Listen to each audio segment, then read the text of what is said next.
Bismillahirrahmanirrahim. Assalamualaikum warahmatullahi wabarakatuh. Alhamdulillahi rabbil alamin wa bihi nasta'in ala umurid dunya waddin. Wassalatu wassalamu ala asyrafil mursalin wa ala alihi wa sahbihi ajma'in. Subhanaka la ilma lana illa ma 'allamtana innaka antal alimul hakim. Hasbunallah wa ni'mal wakil, ni'mal maula wa ni'mal nasir. Wa la hawla wa la quwwata illa billahil aliyyil adim. Rabbi shrah li sadri wa yassir li amri wahlul 'uqdatam bil lisani yafqahu qawli. Rabbi yassir wa la tu'assir, Rabbi tammim bil khair. La hawla wa la quwwata illa billahil aliyyil adim. Alhamdulillah, senantiasa kita bersyukur kehadirat Allah Subhanahu wa taala. Pada malam ini Allah masih memberi kita nikmat-nikmatnya sehingga kita dapat meneruskan kuliah tafsir Al-Quran surah Al-Baqarah ya. Pada kuliah yang lalu kita sudah selesai sampai ayat yang kelima. Jadi malam ini kita sambung mulai dari ayat 6 sehingga ayat-ayat berikutnya nanti insya-Allah ya. Baik, Allah Subhanahu wa taala berfirman, A'udzu billahi minasyaitonir rajim. Innal ladzina kafaru sawa'un 'alaihim a anzartahum am lam tunzirhum la yu'minun. Ya, Allah berfirman, sesungguhnya orang-orang yang kafir sama saja bagi mereka. A anzartahum, kau beri peringatan kepada mereka, am lam tunzirhum, atau kau tidak beri peringatan kepada mereka, hum la yu'minun, mereka tetap tidak akan beriman ya. Ayat ini cerita tentang orang kafir ini Allah datangkan setelah Allah menceritakan tentang orang-orang beriman pada ayat-ayat sebelum ini. Ayat 1 sampai ayat 5 itu cerita tentang orang beriman. Maka setelah Allah selesai menceritakan tentang orang beriman, barulah Allah datangkan cerita tentang orang kafir. Mungkin sudah saya sampaikan di sini bahwa inilah kebiasaan gaya Al-Quran. Al-Quran apabila menyebut tentang orang beriman, setelahnya pasti Allah cerita tentang orang kafir. Kalau sebelumnya Allah cerita tentang syurga, setelahnya pasti cerita tentang neraka. Selalu begitu ya. Kenapa Allah Subhanahu wa taala buat begini? Salah satu hikmahnya adalah supaya jelas dan terang bagi kita perbandingan bainal haqqi wal batil. Perbandingan antara yang hak dan yang batil. Jadi dipaparkan dua-duanya begini. Ini surga, ini neraka. Ini iman, ini kafir. Kamu pilih mana?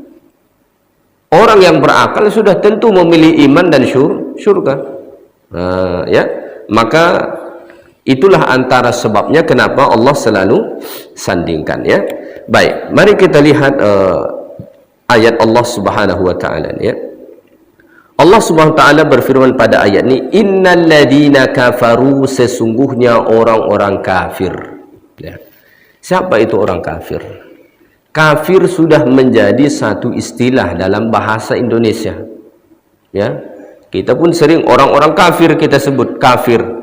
Kafir itu bahasa Arab ya, yang diambil dari bahasa Arab kemudian digunakan dalam istilah bahasa kita sendiri tanpa kita terjemah, karena memang sangat banyak bahasa Arab yang kita ambil bulat-bulat kita jadikan dalam bahasa Indonesia ataupun bahasa Melayu. Ini menunjukkan betapa dekatnya hadarah peradaban Islam Arab dengan orang Nusantara ya. Itu terbukti dari sisi bahasa. Ada seorang kawan saya profesor di Universitas Islam Sains Malaysia, beliau orang Makassar ya, tapi dosen di sana, S1 sampai S3 dari Mesir, suami istri. Jadi Masya Allah itu luar biasa ya, suami istri S1 sampai S3 itu di Mesir, sama-sama hebat dua-duanya, anaknya juga hebat-hebat. Sekarang tuh anaknya kuliah ke luar negeri lagi ya. Beliau menyusun satu kamus bahasa Arab yang dijadikan bahasa Melayu atau bahasa Indonesia. Satu buku kamus dibuat. Begitu banyak ya. Kan sangat banyak dalam kehidupan kita. Misalnya kita sebut kitab, itu bahasa Arab, ya kan? kita sebut musalla, itu bahasa Arab. Tidak ada kita terjemah lagi, ya kan? Dan sangat banyaklah kita sebut dewan, rakyat, itu semua bahasa Arab. Nah, ya. Kafir juga begitu. Apa sebenarnya maksud kafir?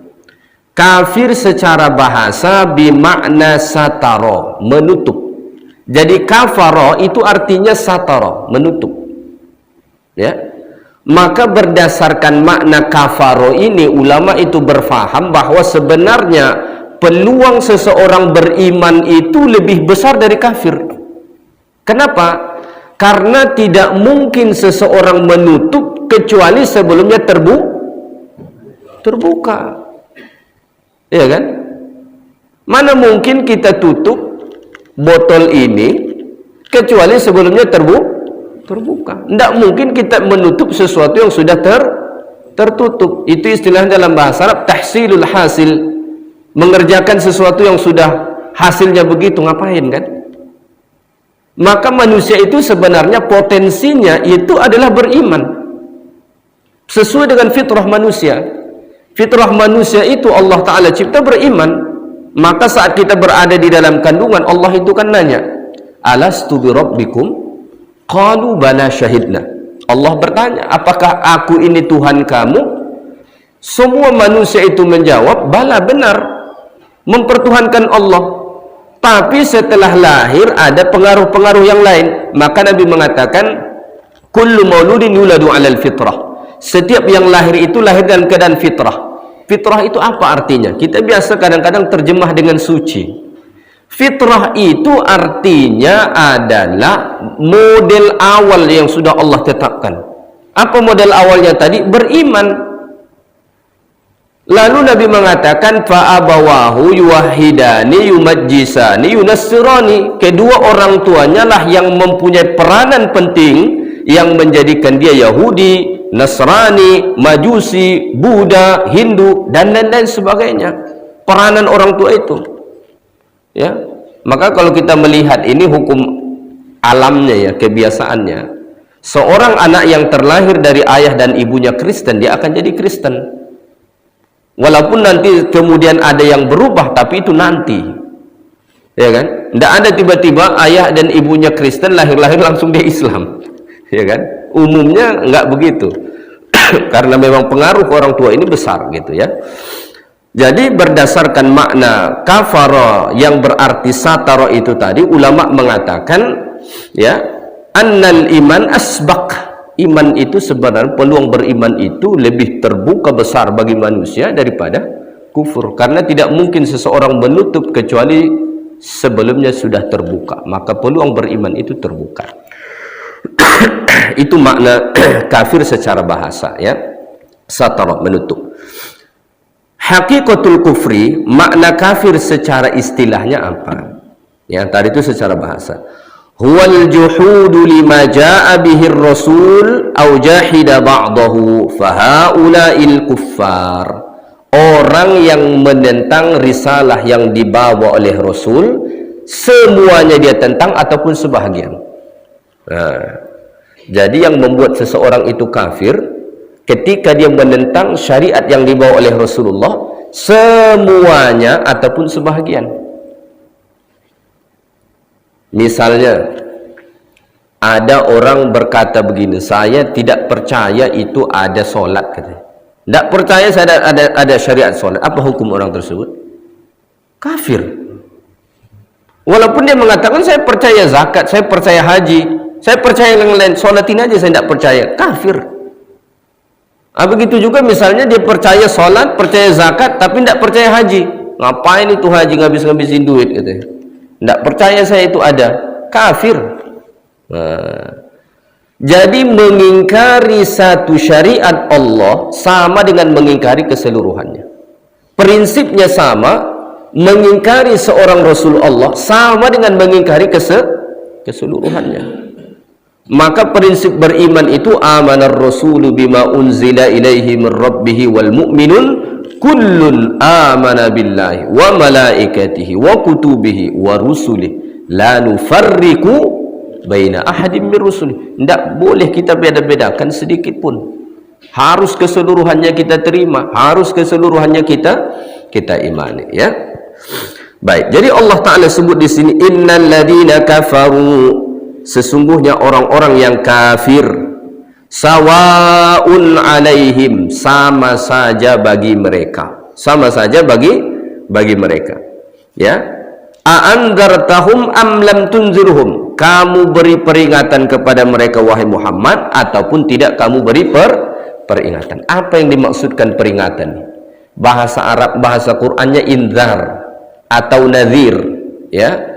Dalam Quran itu ada disebut nadhira, ada basyira.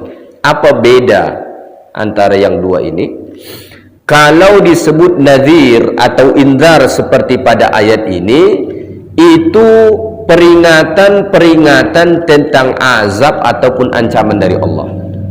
Maka misalnya ayat-ayat yang berbicara azab Allah, ancaman neraka dan sebagainya, itu masuk kategori inzar namanya, atau nazir, ya.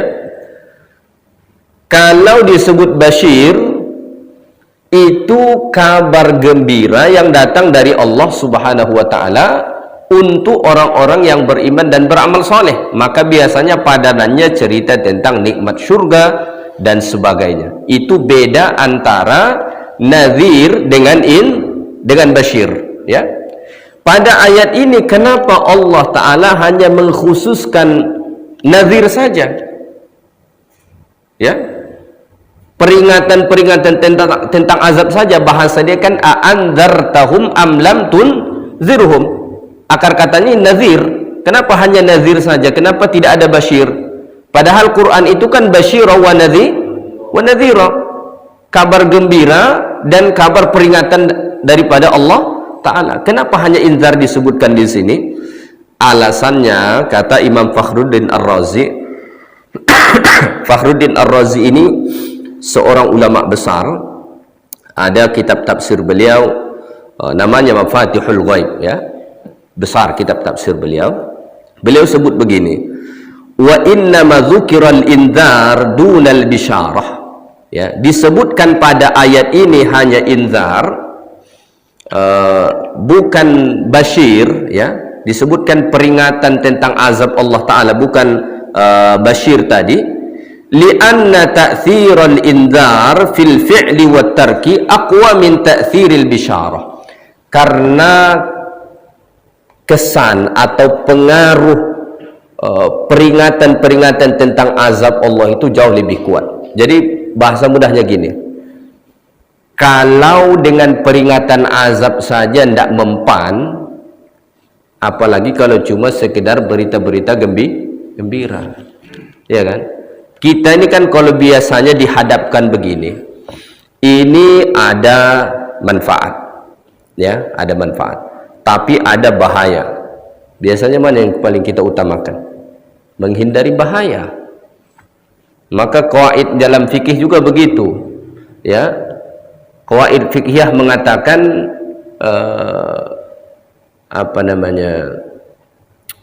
dar'ul mafasidi muqaddamun ala jalbil masalih. Menolak sesuatu yang bisa mendatangkan kemudaratan itu harus diutamakan dari mengambil sesuatu yang ada maslahat. Ini maslahatnya ada, kebaikannya di situ ada. Tapi kalau kita lakukan bisa kita mati. Mana yang harus diutamakan? Tinggalkan. Itu yang harus utama. Jangan lakukan padahal bisa mengancam nyawa kita, tidak boleh, ya. Maka itulah dulu yang dipakai para ulama awal-awal Covid itu.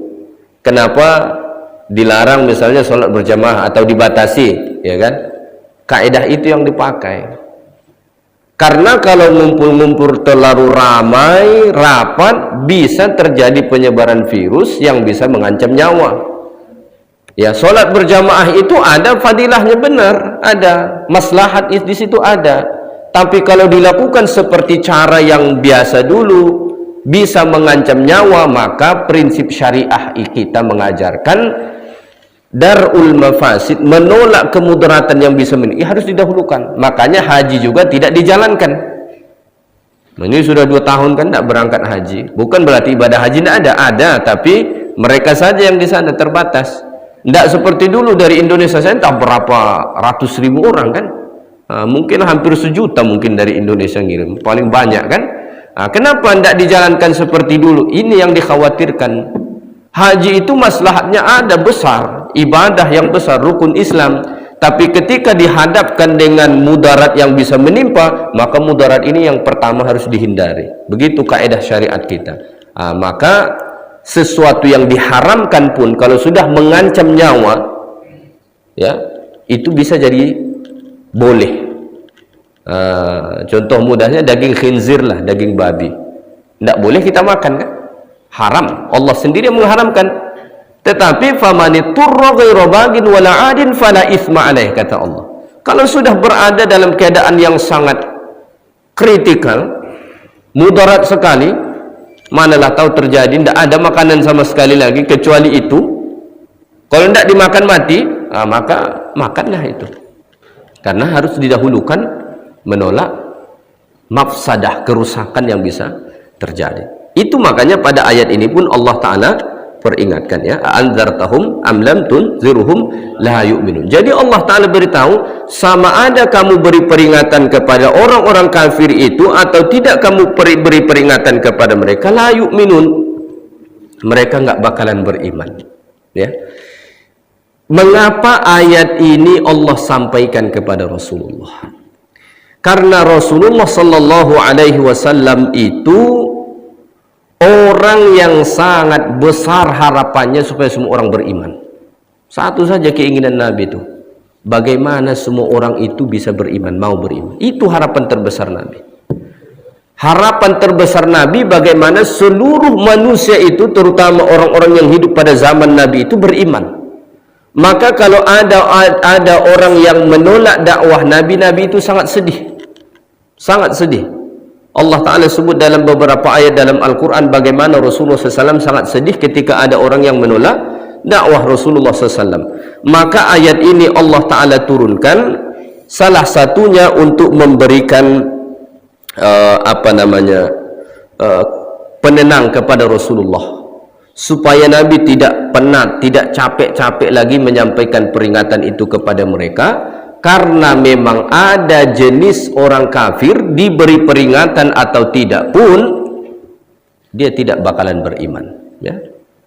Tapi mungkin kita bertanya-tanya, kenapa ada orang kafir yang kemudian menerima dakwah, ya kan? Misalnya kita melihat ada dulu dia kafir dan non muslim, sekarang ini jadi muslim, kan? Zaman Nabi juga begitu, tidak usah jauh-jauh. Umar bin Khattab dulu seorang pembenci Rasulullah SAW, ya, tapi kemudian dia berubah menjadi seorang Muslim, menolong Nabi Sallallahu Alaihi Wasallam yang sangat luar biasa, Umar bin Khattab radhiyallahu taala anhu. Jadi ayat yang disebutkan di sini tentang orang kafir, sama saja kamu beri peringatan kepada mereka atau tidak, mereka tidak bakalan beriman. Ini tidak berarti kita tidak berdakwah kepada non-Muslim. Oh, kafir-kafir berarti tidak usah kita ceramahi, karena sama saja kita ceramah kepada mereka, kita sampaikan agama kepada mereka, sama saja. Salah kalau begitu pemahaman kita.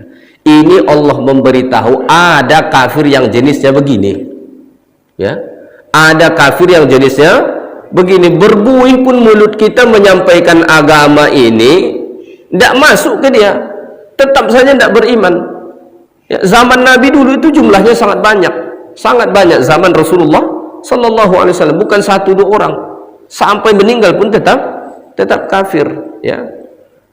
Tetapi tidak berarti bahwa semua orang kafir itu atau orang kafir itu tidak perlu kita berdakwah kepada mereka lagi. Perlu. Bahkan kalau sekarang ini kita lihat statistik orang yang masuk Islam itu cukup tinggi. Tidak usah jauh-jauh, di Masjid Agung An-Nur saja itu hampir setiap Jumat itu ada yang mengucap 2 kalimat syahadah. Ya, coba perhatikan, hampir setiap hari Jumat itu kadang-kadang bukan cuma 1 orang, bisa 2-3 orang, bisa 1 keluarga mengucap 2 kalimat syahadah, ya. Itu baru di situ saja. belum di tempat lain lagi, ya kan? Cuma memang ada model kafir seperti yang Allah Ta'ala sebut ini. Kenapa nanti begini? Ini nanti Allah Ta'ala jelaskan pada ayat setelah ini, ya. Pada ayat 7 nanti Allah Ta'ala menjelaskan kenapa tidak berkesan kepada mereka dakwah itu, ya. Baik, sebelum kita sambung ke ayat 7, kita lihat pengajarannya dulu, ya. Al-qalbu alladhi la yata'addu wa la yakhafu fihi syabhun minal kuffar, ya. Maka kalau ada orang yang tidak mau menerima nasihat dan tidak takut hatinya dengan peringatan-peringatan Allah di dalam Al-Quran, maka sebenarnya dia menyerupai orang-orang kafir, ya. Kalau ada orang Islam ini, kadang-kadang kita kalau membaca ayat tentang kafir dalam Quran, kita jangan langsung jangan langsung berkata dalam hati, oh ini kan untuk mereka nih non muslim, bukan untuk kami yang orang Islam.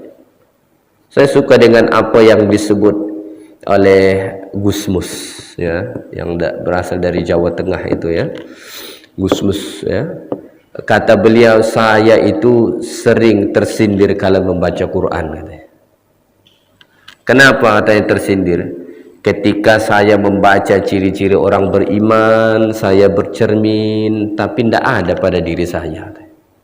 Ketika saya baca ayat-ayat tentang kafir, saya lihat sesuai betul dengan diri saya. Jadi kata beliau, saya sering tersindir ketika membaca Quran. Maka ketika kita membaca ayat-ayat tentang kafir dalam Quran pun, jangan kita langsung kata, oh ini kan untuk mereka, ini kafir-kafir itu. Kita lihat dulu kontennya apa kandungannya. Kadang-kadang memang itu terjadi pada diri seorang muslim juga, apalagi pada zaman kita sekarang, kan, yang banyak orang berislam hanya sekedar identitas saja, ya, namanya saja muslim, tapi pengamalan dalam kehidupan Islam itu tak ada, ya. Maka dikatakan al-qalbu alladhi la yata'adhu wa la yakhafu fihi syabhun minal kuffar, ya. Maka kalau ada orang yang hatinya tidak mau menerima nasihat dan tidak takut dengan peringatan-peringatan Allah, maka hatinya itu sama seperti orang-orang kafir, ya. Diberi peringatan atau tidak diberi peringatan sama saja kepada dia, ya. Dan memang Allah Ta'ala sebut di dalam Al-Quran dalam beberapa ayat, ya, orang-orang yang sebenar-benar mau menerima peringatan Quran itu hanya orang yang takut kepada Allah. Hanya itu saja. Innama tunziru manittaba'a dzikra. Coba sambung. Wa khasyiyar rahmana bil ghaib fabashshirhu fi ratin. Surah Yasin, kan. Innama tunziru manittaba'a dzikra wa khasyiyar rahman, ya, yang mau mengambil pengajaran daripada Quran itu, ya, manittaba'a dzikra, yang mau mengikutinya, itu salah satu orang yang khasyiyar rahman, yang ada rasa takutnya kepada Allah. Sama seperti dalam surah Al-A'la Allah Ta'ala sebut, apa Allah Ta'ala sebut? Fadzakir innama anta mudzakir,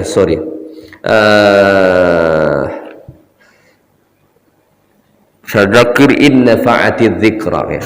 Sayadzakkaru man yakhsha, ya. Sayadzakkaru man yakhsha, yang akan mengambil peringatan, mengambil manfaat dari peringatan-peringatan Quran itu hanya orang-orang yang takut kepada Allah. Hanya itu saja. Kalau tidak ada rasa takut dalam hati dia kepada Allah Ta'ala, tidak ada khasyatullah dalam hati dia, maka disampaikan peringatan-peringatan Allah Ta'ala yang bersumber dari Quran ini pun, itu hanya seperti air yang mengalir begitu saja, lewat saja dia begitu, ya. Hanya orang yang ada rasa khasyah, rasa takut. Para ulama mengatakan khasyah itu rasa takut yang muncul atas dasar ilmu. Bukan tiba-tiba takut. Ada orang kan tiba-tiba takut. Maka khasyatullah, seseorang itu takut kepada Allah dengan bahasa khasyatullah, itu rasa takut yang muncul setelah mengetahui Allah. Maka dalam Quran Allah Ta'ala sebut, innama yakhshallaha min ibadihi al-ulama. Yang benar-benar takut kepada Allah itu hanya kalangan ulama. Ulama itu jamak dari alim, orang yang berilmu. Maka tidak pernah seseorang betul-betul takut kepada Allah kecuali dia kenal Allah. Ya. Tidak mungkin seseorang benar-benar takut kepada Allah kecuali dia kenal Allah. Maka ilmu yang pertama yang harus kita pelajari itu adalah ma'rifatullah, mengenal Allah Subhanahu wa ta'ala. Dari mana kita mengenal Allah? Banyak caranya, termasuk dari ayat-ayat Allah, termasuk dari sifat-sifat Allah, termasuk asmaul husna, ya, termasuk itu semua untuk mengenal Allah Subhanahu wa ta'ala, ya. Jadi yang benar-benar takut, yang benar-benar mau menerima peringatan Allah itu sebenarnya hanya orang-orang yang takut kepada Allah. Orang-orang kafir itu tidak. Mereka kan tidak beriman. Boro-boro takut kepada Allah. Beriman saja tidak. Maka tidak akan bermanfaat bagi mereka, ya. Baik, kita teruskan ayat yang ke-7, ya. Allah Ta'ala berfirman, khatamallahu ala qulubihim wa ala sam'ihim wa ala absarihim ghishawah wa lahum azabun azim. Allah Ta'ala telah mengunci hati dan pendengaran mereka, penglihatan mereka telah tertutup dan mereka akan mendapat azab yang berat. Jadi ayat 7 ini Allah menjelaskan sebabnya kenapa peringatan itu tidak bermanfaat kepada mereka, atau sama saja engkau beri peringatan kepada mereka atau tidak, mereka tetap tidak beriman. Maka Allah jelaskan alasannya apa. Yang pertama, Allah Ta'ala sebut khatamallahu ala qulubihim, karena Allah Ta'ala telah mengunci hati mereka, ya. Wa ala sam'ihim, begitu juga pendengaran mereka. Wa ala absarihim ghishawah, dan pada penglihatan mereka ini juga sudah tertutup. Kalau sudah dikunci tiga ini, ditutup tiga ini, maka tidak akan pernah bermanfaat lagi peringatan yang disampaikan. Karena jendela masuknya hidayah itu hanya melalui tiga ini: penglihatan, pendengaran, atau hati. Kalau tiga jendela ini sudah ditutup, tidak mungkin masuk petunjuk itu melalui dengkulnya, tidak mungkin tiba-tiba masuk melalui perutnya. Hanya tiga ini saja, ya, tiga ini. Maka ketika mana ditutup ini, akhirnya tidak bermanfaat. Lalu muncul pertanyaan, kenapa ditutup? Kenapa Allah mengunci hati mereka, pendengaran mereka, dan penglihatan mereka, sehingga tidak pernah lagi masuk petunjuk itu ke dalam diri mereka? Apakah Allah zalim kepada mereka, Allah tutup begitu saja? Jawabannya tidak. Itu semua bisababi kufrihim wa inadihim min ba'di ma tabayyana lahumul haqq. Itu terjadi dengan sebab kekufuran mereka, penentangan mereka setelah nyata kebenaran kepada mereka, ya. Maka dosa, maksiat, kekufuran itu memberi kesan langsung ke hati kita, ke pendengaran kita, dan penglihatan kita. Banyak ayat Al-Quran yang menjelaskan perkara itu. Bukan ayat ini saja, ayat 7 Al-Baqarah ini saja, termasuk dalam surah Al-Kahfi pun Allah Ta'ala sebut, ya. Wa fi adhanihim waqra, kata Allah, ya. Saya cuba lihat ayat berapa, saya lupa ayat berapa dalam surah Al-Kahfi, ya. Wa fi adhanihim waqra, ya. Surah Al-Kahfi ayat 57, ya. Sebenarnya ayat yang sama berulang Allah Ta'ala sebut, ya, dalam Al-An'am ayat 25, Al-Isra 46, Al-Kahfi ayat 57, ya. Apa Allah Ta'ala sebut? Wa man azlamu mimman dzukkira bi ayati rabbih fa'arada 'anha wa nasiya ma qaddamat yadah, ya. Inna ja'alna 'ala qulubihim akinnatan ay yafqahu. Kami jadikan ada tinggalkan tak bisa memahami lagi, ya.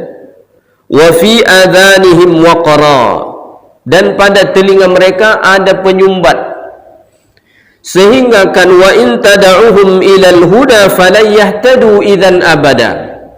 Kalaupun kamu mengajak mereka kepada petunjuk itu, mereka tidak akan pernah mendapat petunjuk buat selama-lamanya.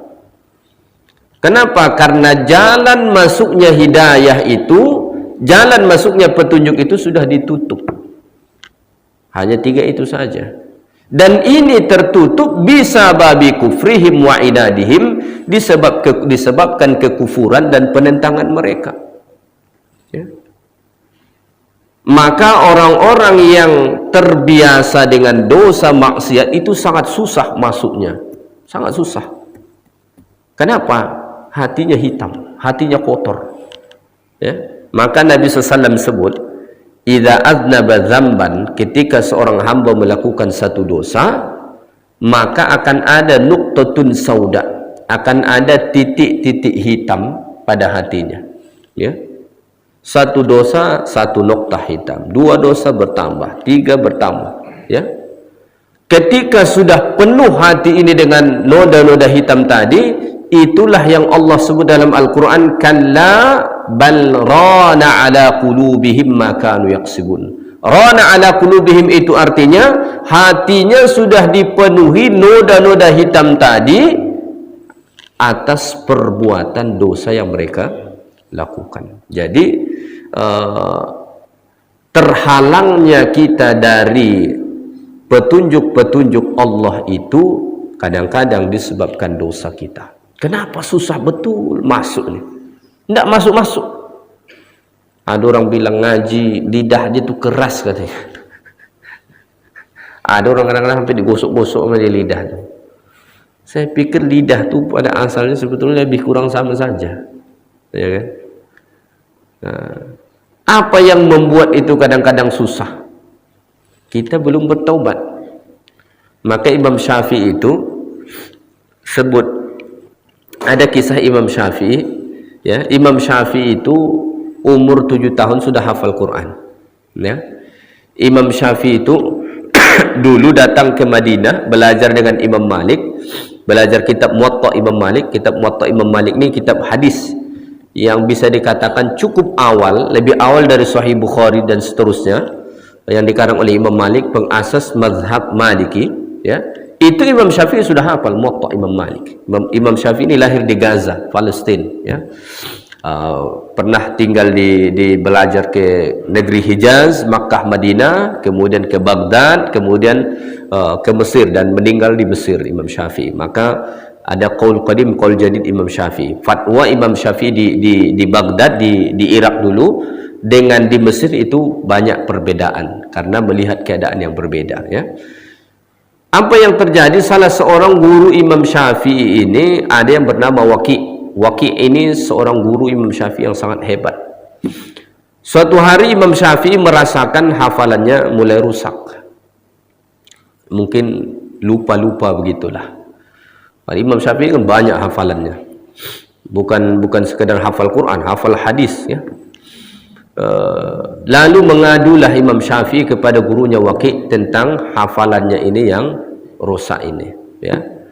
Maka gurunya pun beri nasihat, wahai Syafi'i, tinggalkan perbuatan dosa maksiat. Imam Syafi'i sampai bertanya-tanya, maksiat apa yang aku buat, katanya. Kalau kita tidak perlu kita bertanya lama-lama, kan, Karena memang barusan kita buat dosa kan. Banyak dosa yang kita lakukan. Imam Syafi'i sampai mencari-cari kira-kira dosa apa yang saya lakukan, kata Imam Syafi'i. Singkat cerita, rupanya Imam Syafi'i kalau pergi belajar ke gurunya Waqi' itu lewat pasar. Di pasar tahu sendirilah, ada yang membuka aurat, ada yang tidak kan. Apalagi jumpa sama yang sipit-sipit tu matanya tu kan, pakai celana macam tak pakai celana kan, ditutup mata takut awak nabrak dinding kan, dibuka ternampak juga kan. Banyak-banyak istighfar aja lagi kan. Ada sebagian mumpung cuci mata katanya. Ya kan, di pasar itu banyak maksiat, banyak dosa tu di pasar, penipuan segala macam kan. Jadi Imam Syafi'i sadar-sadar beliau pergi belajar tu lewat pasar ini. Akhirnya diputuskan memilih jalan yang lain. Artinya maksiat yang melewati pasar ini ditinggalkan, kembali ke balik hafalan itu. Ya. Kisah ini diabadikan dalam satu bait syair.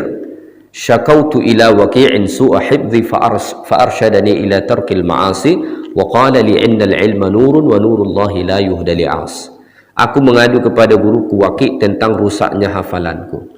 Lalu dia memberi tunjuk ajar kepadaku ila tarkil ma'asi, tinggalkan perbuatan maksiat. Wa qala li innal ilma nur, dan ia berkata kepadaku sesungguhnya ilmu itu cahaya. Wa nurullahi la yuhda li'as, dan cahaya Allah tidak diberi kepada orang yang suka bermaksiat. Ya, maka beda ilmu sains dengan ilmu agama. Kalau ilmu sains, ya berzina, minum arak pun kerja dia, bisa juga dia jadi pakar. Tapi kalau ilmu agama tidak bisa. Itu bedanya. Karena ilmu agama ini adalah petunjuk yang datang dari Allah Subhanahu wa taala, dan Allah tidak akan beri kepada orang-orang yang jiwanya tidak bersih. Harus bersih. Maka dalam Quran, dalam surah Al-Baqarah itu Allah taala sebut ayat 282 kalau saya tidak salah ya. Kata Allah, wattaqullah wa yu'allimukumullah. Bertakwalah kamu kepada Allah, maka Allah akan ajarkan pengetahuan kepada kamu. Kalau kita perhatikan susunan ayat ini, salah satu wasilah supaya Allah beri kita ilmu yang baru, pemahaman agama yang bagus, itu prosesnya takwa kepada Allah. Bukan sekedar proses kita membaca, belajar saja, tidak. Tapi harus bertakwa. Wattaqullah wa yu'allimukumullah. Dalam hadis dikatakan, man amila bima alima warrathahullahu ilman ma lam ya'lam. Siapa yang mengamalkan ilmu yang dia ketahui, Allah wariskan kepada dia ilmu yang belum dia ketahui. Jadi intinya semua adalah beramal. Ya, tidak cukup sekedar kita belajar ataupun membaca ataupun mendengarnya. Baik. Jadi pada ayat ini Allah Ta'ala menjelaskan sebabnya kenapa tadi sama saja diberi peringatan kepada orang-orang kafir itu atau tidak. Sebabnya adalah karena Allah telah mengunci hati mereka, begitu juga pendengaran mereka dan penglihatan mereka, ya, yang mana hanya dari tiga ini sajalah masuknya petunjuk Allah Subhanahu wa taala. Maka tiga nikmat Allah ini, hati, pendengaran, penglihatan, ini tiga nikmat yang sangat besar. Ya. Bahkan Allah taala sebut dalam Al-Qur'an, ini nanti dimintai pertanggungjawaban oleh Allah secara khusus. Inna sam'a wal basara wal fuada kullun ulaika kana anhu mas'ula. Pendengaran, penglihatan, hati, ini nanti akan diminta pertanggungjawaban oleh Allah Subhanahu wa taala. Ya, dan ini nikmat yang luar biasa yang Allah taala beri kepada kita. Dalam surah An-Nahl Allah berfirman, wallahu akhrajakum min butuni ummahatikum la ta'lamuna syai'a. Allah taala keluarkan kamu dari perut ibumu, kamu tidak mengetahui apapun. Tidak ada kita tahu apa-apa. Keluar dari perut ibu kita tidak tahu apa-apa. Andai kata dikasih bara api pun kita makan bara api itu. Mohon maaf, andai kata dikasih kotoran kambing pun dimakan sama dia. Tidak tahu. Ya. Lalu wa ja'ala lakumus sam'a wal absara wal afidah. Bagaimana biar supaya kita jadi berilmu akhirnya, kita tahu mana yang baik, mana yang buruk? Allah Ta'ala jadikan bagi kita ada pendengaran, ada penglihatan, dan ada hati, akal, fikiran. La'allakum tashkurun, mudah-mudahan kamu bersyukur dengan nikmat itu. Jadi ini 3 nikmat ini yang harus kita syukuri. Bagaimana kita mensyukurinya? Gunakan untuk hal-hal yang diridhai Allah Subhanahu wa ta'ala, ya. Baik. Kalau kita melihat ayat ini, ya, Allah Ta'ala dahulukan hati, pendengaran, baru penglihatan, ya kan? Khatamallahu ala qulubihim, hati dulu, baru wa ala sam'ihim, pendengaran, baru absar, penglihatan. Sedangkan kalau kita lihat tadi misalnya An-Nahl ayat 78 itu, Allah mendahulukan sama, pendengaran, baru penglihatan, baru hati. Kenapa pada ayat ini, Al-Baqarah ayat 7 ini Allah dahulukan hati, pendengaran, baru penglihatan, ya? Kalau kita lihat susunan dalam Al-Quran, biasanya pendengaran dulu, baru penglihatan, baru hati. Selalu begitu, ya. Alasannya kata para ulama kita, ya, warattaba bihasbi quwwatiha. Allah Ta'ala buat susunannya begitu, ini sesuai dengan kekuatannya, ya. Gini, hati itu itulah yang paling kuat sebenarnya menerima petunjuk, ya. Maka ada orang, mohon maaf, bisa saja dia tuli, ya, bisa saja dia tuli, bahkan mungkin buta, tapi hatinya terang, ya kan? Hatinya terang, bahkan bisu tapi hatinya terang. Itu yang paling kuat. Makanya Allah Ta'ala dahulukan, ya. Kalau yang paling kuat ini, hati ini sudah ditutup, sudah otomatis tidak ada gunanya lagi pendengaran dan penglihatan. Karena pendengaran, penglihatan ini berfungsi sebagai jendela masuknya hidayah, dia kan kemudian transfer ke hati, bukan dia proses sendiri, kan? Sentralnya itu ada di hati. Maka kalau hati ini sudah ditutup, sudah selesai sebenarnya. Tapi Allah Ta'ala kuatkan lagi, bukan hati saja, ya. Padahal sebenarnya andai kata Allah Ta'ala menyebutkan hati mereka sudah ditutup, itu sudah selesai sebenarnya. Tapi Allah Ta'ala sebutkan pendengaran mereka juga, penglihatan mereka juga. Allah ingin menekankan bahwa memang sudah tidak ada celah lagi kebaikan itu akan sampai ke mereka. Semua sudah ditutup rapat, tidak ada pintu lagi. Nah, begitu, ya.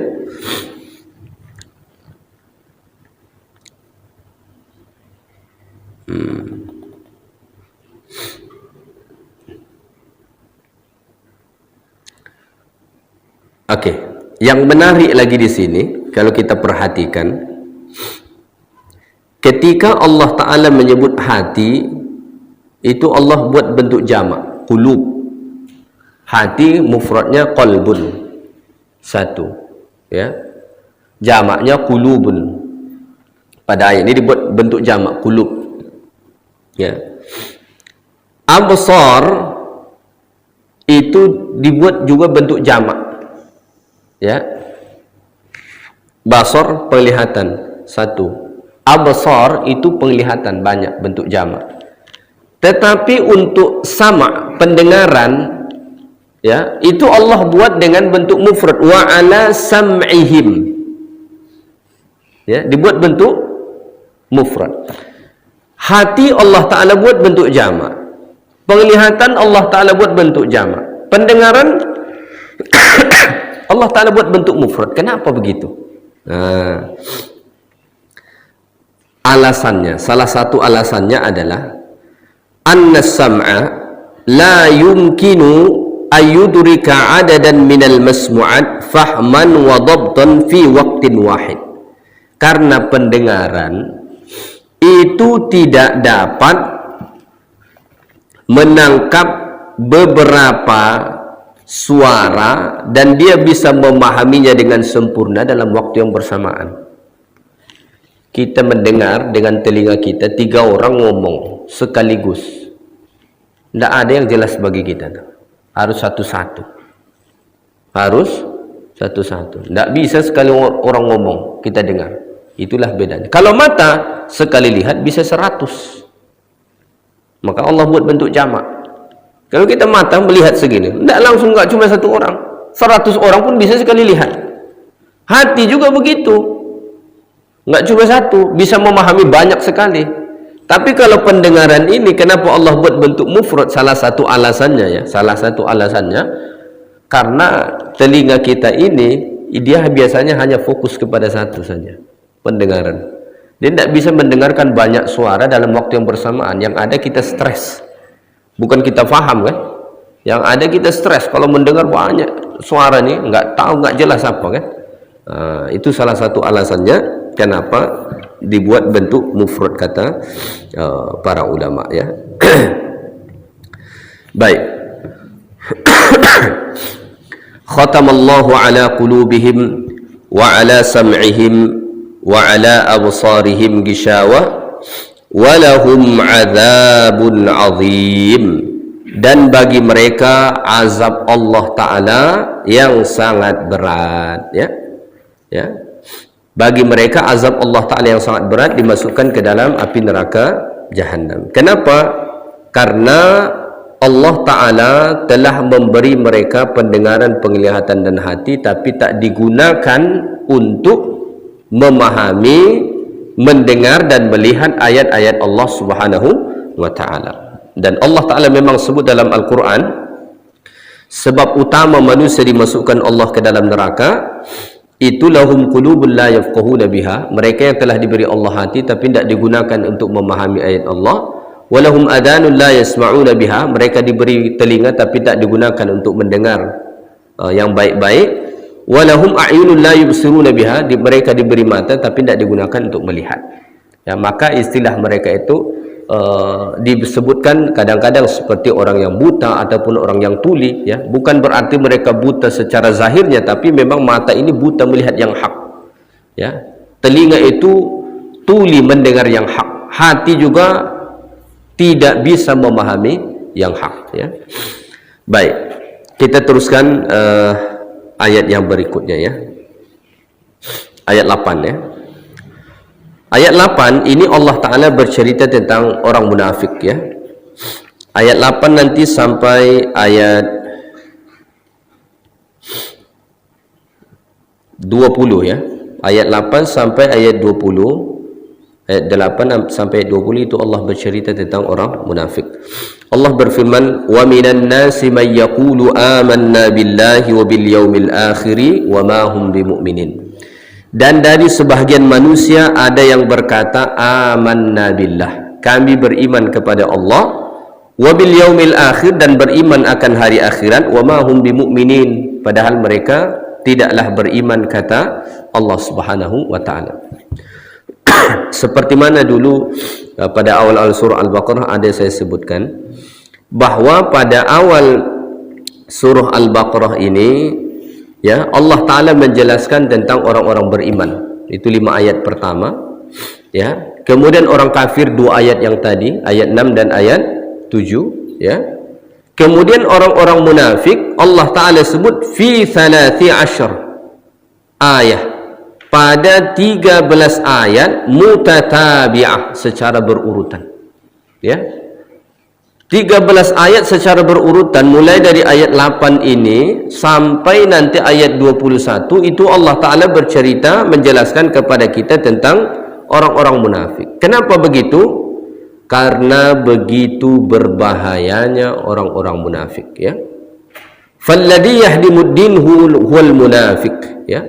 Maka yang paling banyak merusakkan agama ini sebenarnya orang munafik. Orang munafik. Ammal kafir, adapun orang-orang kafir itu jelas bagi kita. Orang kafir itu jelas. Jadi untuk menghadapi orang kafir itu sebenarnya lebih mudah daripada menghadapi orang munafik. Ya, maka istilah munafik itu kan banyak dalam bahasa kita. Ada diistilahkan musuh dalam selimut, ada disebut menggunting dalam lipatan, ya. Dan masih banyak istilah-istilah yang lain yang menggambarkan tentang munafik ini, ya.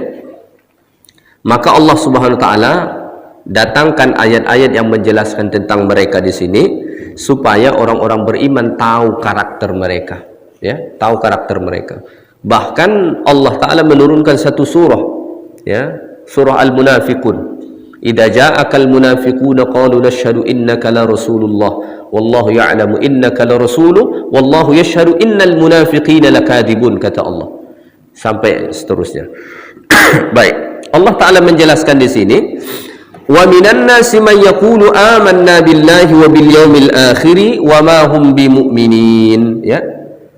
Sebahagian manusia, maksudnya ini orang-orang munafik yang ada di Madinah pada masa dahulu.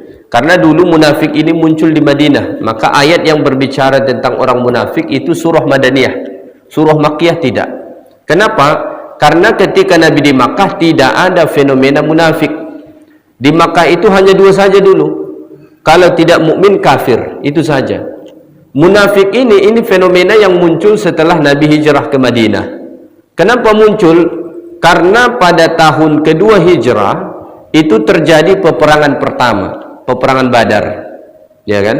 Orang Islam menghadapi orang-orang kafir, dan atas pertolongan Allah orang mukmin ketika itu menang mengalahkan orang-orang kafir dengan kekalahan yang sangat telak.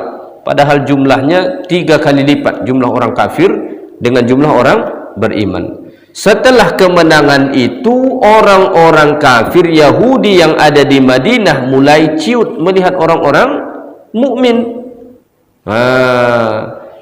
Maka ketika itulah muncul fenomena munafik. Berpura-puralah mereka sebagai mukmin, pakaiannya, bajunya, tampilannya sama seperti orang beriman, tapi hatinya menyimpan kekufuran kepada Allah Subhanahu wa taala. Maka mereka mengatakan, ya, amanna billahi wa bil yaumil akhir. Kami beriman kepada Allah dan hari akhirat. Wa ma hum bimumin, kata Allah, padahal mereka tidak beriman, ya, padahal mereka tidak beriman.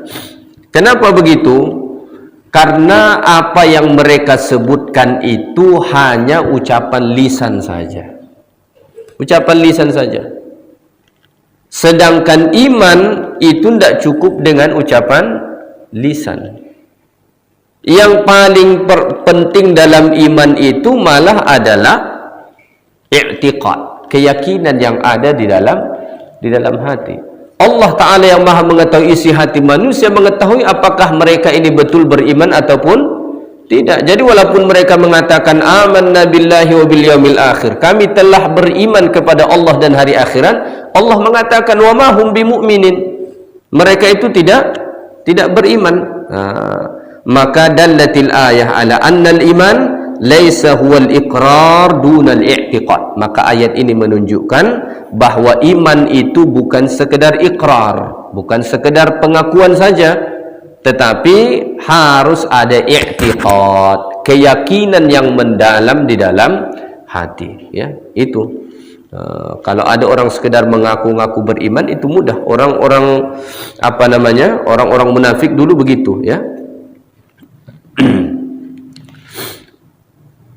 Kemudian dari ayat ini juga kita bisa mengambil pengajaran, ya. Al-insanu la yuqayyamu bi aqwalihi bal bi af'alihi.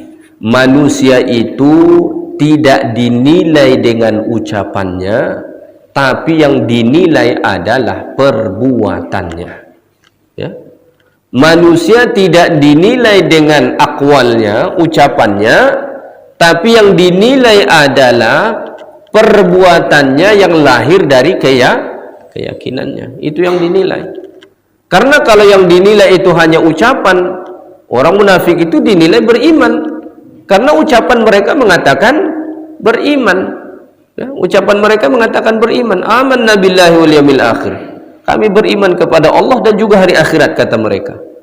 Tapi kata Allah wa ma hum bimu'minin, sebenarnya mereka tidak beriman. Maka ini menunjukkan kepada kita bahwa dalam menilai seseorang, ya, yang kita nilai itu bukan ucapannya, tapi perbuatannya yang lahir dari keyakinan. Perbuatan itu biasanya lahir dari keyakinan, ya.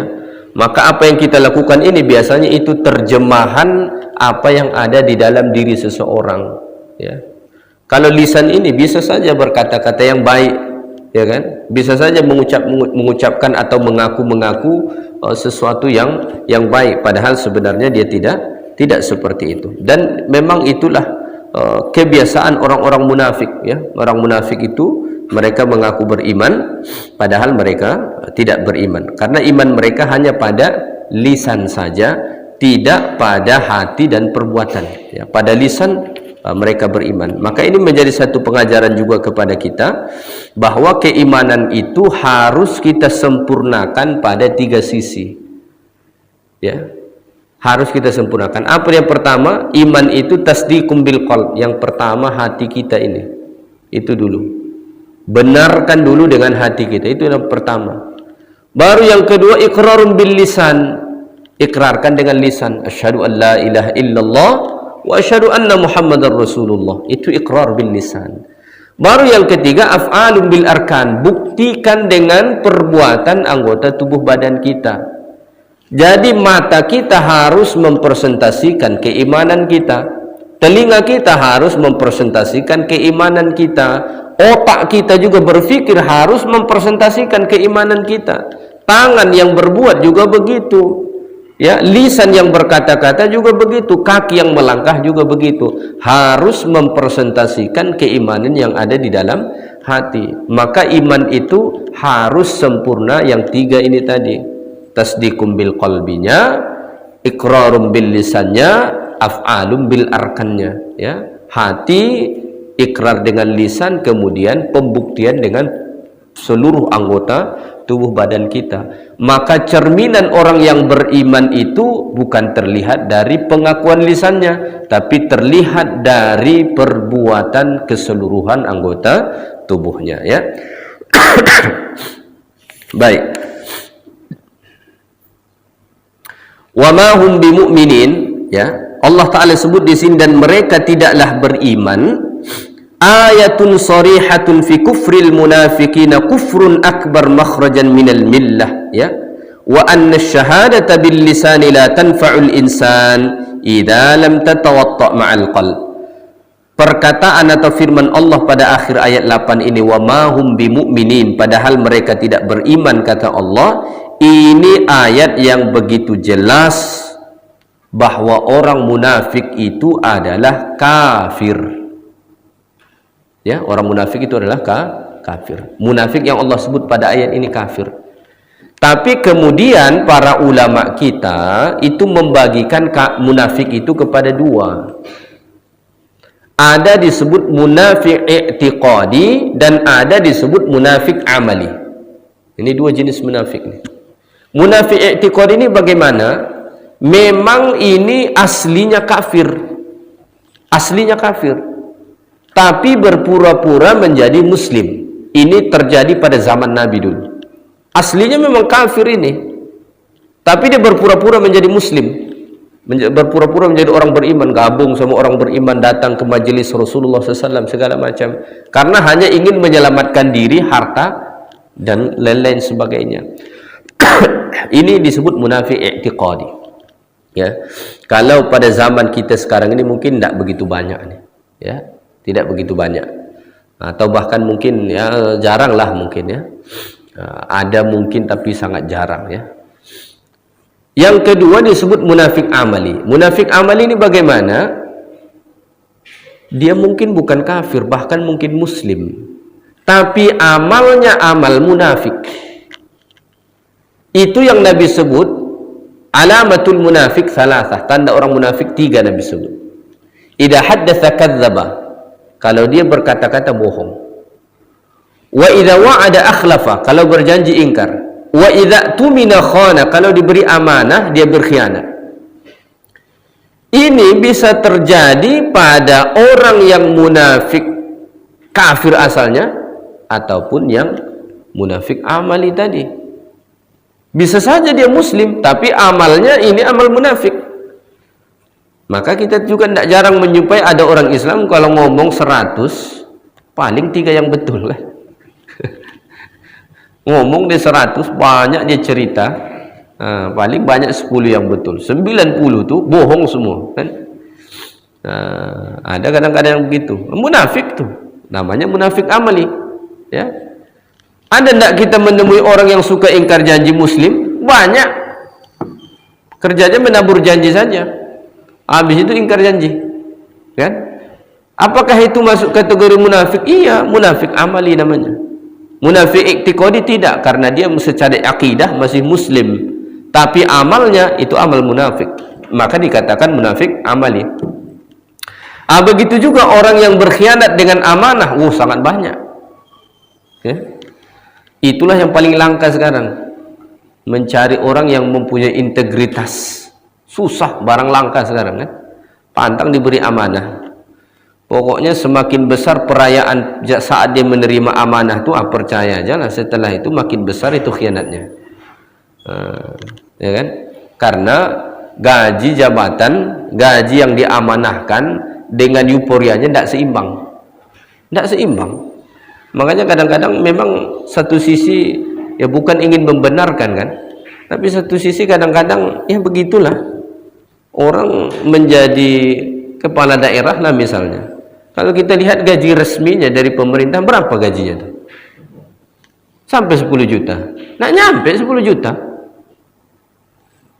Tapi gayanya di atas 100 juta. Ya kan? Jadi karena terlalu besar euforianya, akhirnya ya tidak menjaga amanah akhirnya. Muslim itu bahkan bisa-bisa namanya juga Muslim, bukan sekedar agamanya, namanya pun kadang-kadang Muslim, Muhammad lagi namanya, ya kan? Jadi itu munafik amali, Muslim dia, tapi amalnya amal munafik, tidak menjaga amanah, kan? Tapi memang berada di posisi itu berat itu. Bayangkan kalau jadi kepala daerah, gajinya sebulan 8 juta, awak balik kampung tidak mungkin orang bayar kopi awak kan. Kita yang harus bayar orang satu kedai itu, gaji segitu manalah cukup kan. Makanya jangan jadi itu. Kecuali sudah kaya betul. Kaya betul memang mau berkhidmat saja, itu tidak apa-apa lah, udah kaya raya dia. Tapi kalau mau mencari kekayaan dari situ, neraka tempat kita tuh. Tidak ada itu. Ya, akhirnya itu yang ada nyolong tuh kan, ambil yang bukan yang halal kan, jatuh kepada kemunafikan. Saya suka tuh melihat wakil gubernur Sumatera Utara tuh, Musa Rejeksah tuh. Wah, kalau itu kan memang benar-benar kaya, dan masya Allah kerjanya itu ke masjid, sholat subuhnya berjamaah, suka pergi dakwah, ya, membangun masjid. Nah, kalau yang model-model begitu bagus tuh. Tapi kalau yang masih nanggung-nanggung lagi, apalagi jual-jual dia sebelum jadi, siap-siap setelah itu. Takut kita dihajar sama dia kan. Berat itu, ujiannya itu berat itu. Kita pun kalau berada di situ belum tentu sanggup itu. Sekarang aja karena belum duduk di situ. Kalau duduk di situ kan kacau juga itu. Tombolnya itu ada di tangan dia kan. Masa mengalir ke sana aja tidak bocor sini sedikit ya kan. Makanya kalau rasa-rasanya tidak mampu, jangan dulu ke situ. Ada orang sibuk mengejar ke situ tapi belum sanggup lagi kan. Akhirnya kena tangkap juga kan. Ada 1 jam. Ada 1 jam. Baik, mungkin itu saja dulu kuliah kita pada malam ini ya. Kita bahas 3 ayat. InsyaAllah kita sambung nanti ayat 9 sampai ayat berikutnya, masih bercerita tentang ciri-ciri orang munafik. Nanti satu persatu Allah Ta'ala bongkar di sini ya. Jadi tadi pertama ciri munafik itu ayat 8 itu, munafik itu hanya suka bersilat lidah sebenarnya. Munafik itu pandai bersilat lidah. Jadi dalam surah Al-Munafikun itu Allah Ta'ala sebut, wa iyyaqulu tasma' liqaulihim. Kalau mereka berbicara, kamu pasti akan dengar ucapan mereka, kata Allah. Wa idza ra'aitahum tu'jibuka ajsamuhum wa iyyaqulu tasma' liqaulihim. Kalau kamu lihat tampilan luarnya, kamu takjub dengan mereka. Dan kalau mereka berbicara, kamu akan dengar, kata Allah. Begitulah rapinya orang munafik itu berpenampilan zahirnya. Jadi kalau luaran itu memang mereka polis sebaik-baiknya, tapi di dalam sayangnya busuk. Sebab itulah munafik. Munafik itu di luar itu dihias secantik-cantik sebaik-baiknya, di dalam itu tersimpan yang sangat busuk. Maka nanti Allah Ta'ala sebut fi qulubihim marad. Penyakit hatinya itu, bekudis hatinya itu. Sampai begitu hati orang munafik itu, saking kotornya di dalam tu, sampai Allah Ta'ala sebut marad, berpenyakit hatinya. Tapi kalau di luar itu dipolis seindah-indah. Maka muslim itu, mukmin yang sebenarnya itu, dia tidak mengutamakan yang zahir saja, tapi juga yang batin, luar dan dalam. Mukmin begitu. Mukmin itu harus sejalan, zahir dan batin, luar dan dalam itu harus sejalan. Tidak bisa luar saja, dalam juga harus. Harus. Maka Allah Ta'ala pun mengingatkan dalam banyak ayat bahawa Allah tidak hanya memandang yang zahir saja, ya, tetapi yang Allah Ta'ala pandang juga adalah hati. Inna Allah la yanzuru ila suwarikum walakinna Allah yanzuru ila qulubikum. Allah tidak pandang rupa luaran ini saja, tapi yang Allah Ta'ala pandang adalah bagian dalam. Tapi tidak pula berarti bahawa yang penting dalam saja. Ada pula orang yang salah. Dia bilang, jilbabi aja hatinya dulu, katanya. Semana pula lah menjilbabi hati aja. Jilbabilah dua-duanya. Islam tu begitu. Kalau munafik itu luar saja, mungkin dia jilbabi luarnya, dalamnya ditelanjangin sama dia. Nah, itu munafik tuh. Ada pula yang aneh-aneh sekarang, katanya yang dalam itu aja jilbabi dulu, yang luar tu biar aja telanjang dulu. Ini pun tidak benar juga ini. Yang betul itu jilbabi dua-duanya. Jilbabi luarnya, tutup luarnya, dalamnya juga perbaiki. Itu yang betul. Kita sekarang ini kadang-kadang ada aja istilah orang kita di Indonesia ini kan. Sebenarnya karena malas dia pakai jilbab. Yang penting jilbabi aja hatinya dulu, katanya. Di mana lah pula kita boleh jilbab hati itu kan. Baik, mudah-mudahan kuliah ini bermanfaat untuk kita semua. InsyaAllah kita sambung pada kuliah akan datang. Subhanakallahumma bihamdik, asyhadu an la ilaha illa anta, astaghfiruka wa atubu ilaik. Wa sallallahu sallama ala nabiyyina Muhammad. Walhamdulillahi rabbil alamin. Assalamualaikum warahmatullahi wabarakatuh.